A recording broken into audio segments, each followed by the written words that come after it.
I'm watching the Marco Huck fight. Let me mute this. I'm watching the Marco Huck fight. It's literally just ended. It's a fight that took place over in Germany, so of course I had to watch with the German commentary. Shout out to Louise. I'm not gonna say your last name, bro, but shout out. You really helped me out. You know, I want to get to a point where you know, I'm able to watch all these fights like flawlessly, like effortlessly. Let me mute that.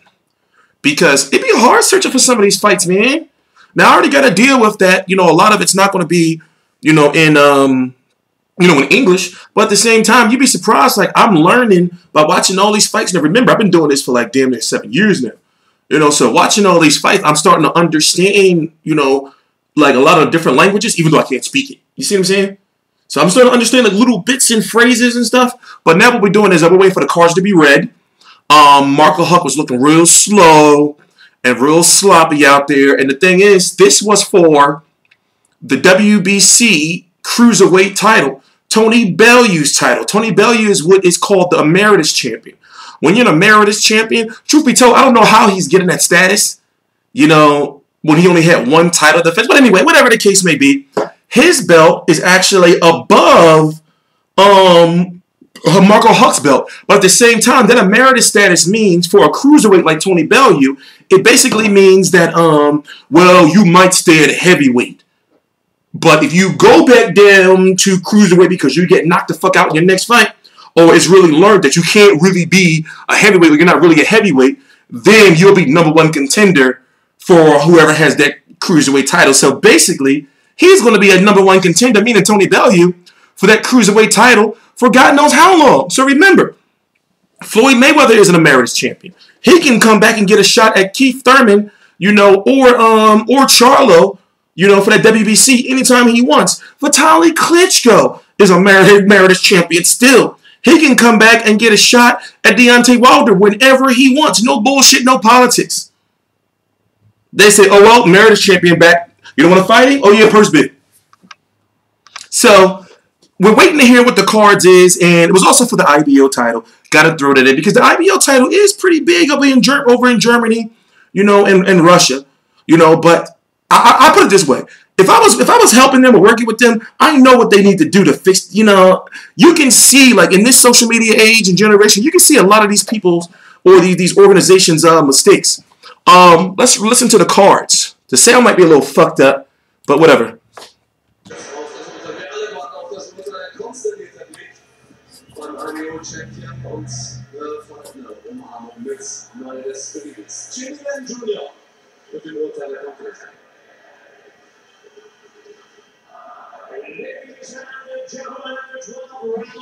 They really don't be knowing shit.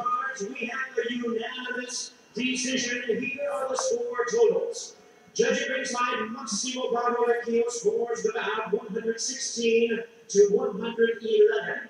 Judge Guido Cavaletti scores about 117 to 110. And Judge Eddie Papo scores about 118 to 109. All three in favor of the winner. And the new WBC Cruiserweight Champion and still undefeated, Briedis.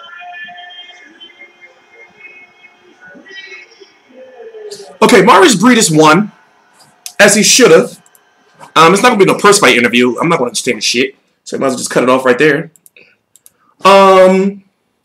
The Cruiserweight division does have some excitement. Remember, the Cruiserweight division was kind of whack before. You know, it does have some excitement. And when you look at the top names of the Cruiserweight division, right now, can you say that right now, Alexander Usyk, he is with, he's now an HBO fighter. He signed with HBO.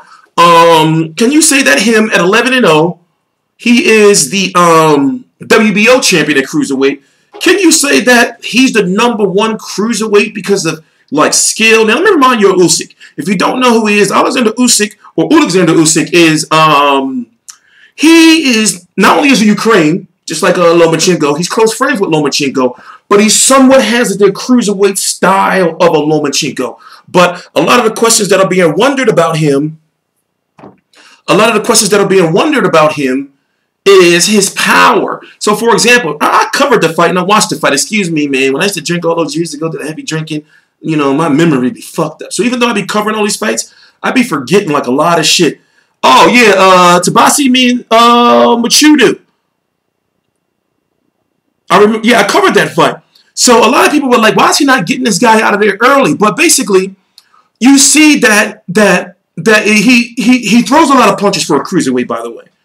It's being wondered, how is he going to be if he moves up to heavyweight? He's talking about moving up to heavyweight eventually, maybe sometime in the next year or so, or no more than 2 years. You're wondering if, you know, there's more to be desired. However, even though he's only been boxing since 2013. He's only had 11 fights. He's got 10 KOs. He's a southpaw. He's 30 years old, but he's only 11-0. But in this day and age, 30 is not old in boxing anymore. When you got people fighting, you know, in their 40s and shit like that. Now, remember, years ago, that was unheard of. So now you're wondering, like, who is really number one, you know, in the cruiserweight division? Truth be told, I really kind of thought, I've always been a Tony Bellew fan. I do have to point that out there. And I've always been a fan of Marco Hooks. But could he beat Tony Bellew? And a Marco Hook that you saw tonight, can he beat Tony Bellew? You know, those are the questions you got to ask yourself. Also, can he beat Glowacki? You know, now remember, he was winning that fight until he got knocked out. Or more so, do you consider Murat Gassiev? You know, is he with Rock Nation?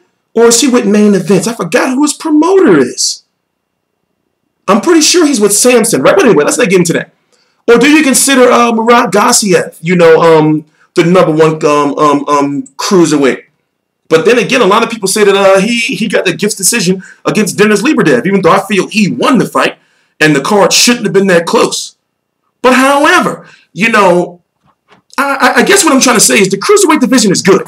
You know, there is big fights to be made. And this is only the third fight I've seen from Mairis Briedis. And I know it's going to be somebody that's going to correct me. And so feel free to put the correct pronunciation of his name down below so I can sound that shit out. You know, so it really makes you wonder, like, even though the cruiserweight division is not really deep, but when you look at the names I mentioned, like Usyk, Tony Bellew if he returns, even Marco Hook, you know, Glowacki, Murat Gassiev, now new WBC and IBO champion, Mairis Briedis, Dennis Lieberdev, you know, you still got Steve Cunningham lurking around out there, you know, who else? You know, you still even got Bubet Shumanov, you know, you got Michael Hunter who's taking on Usyk. And who else am I missing? I'm missing a couple of other cruiserweights. You know, what's the one that's with Rybinsky? The one that's with Rybinsky that's been injured for God knows how long, and he was supposed to be the WBC injured interim. What is it? Let me see. Grons. G. It's D. What's that dude's name? Groddick. Something like that, man. I know I'm supposed to know, man. You know, but we don't know what he's going to be doing.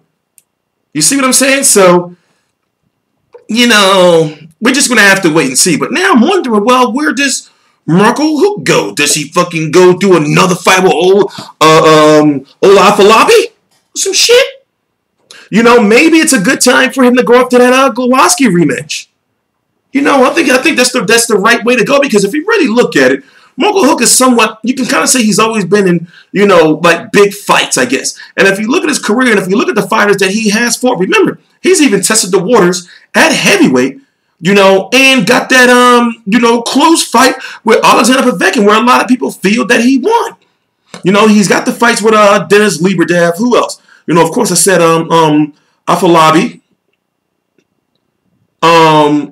Arslan, twice.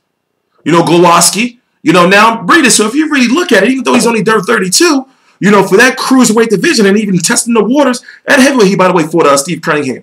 And a lot of people felt he lost that fight. You know, or he should have been losing that fight. But then that fight gets stopped.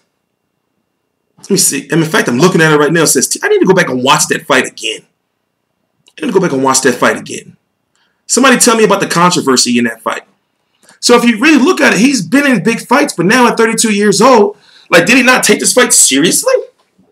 You know, because truthfully, he looked like shit out there. But, you know, shout out to Briedis. We're back. Of course, we're going to be giving this guy some, you know, coverage. And then again, it's a big, major fight. You know, even though it's not in the United States and wasn't televised over here. But still a big fight, and it was worth me covering. But anyway, on TstreeT Controversy, this is TstreeT Controversy Live. I cover every single major fight live. All the links to my social media right down below in the description box. Shout out to Louise for giving me a way to watch the fight because I was stressing. I was like, shit, I'm getting my little fingers on, typing, trying to search around. Like, what the fuck? What's the Marco Huck fight? But anyway, we got a chance to watch it.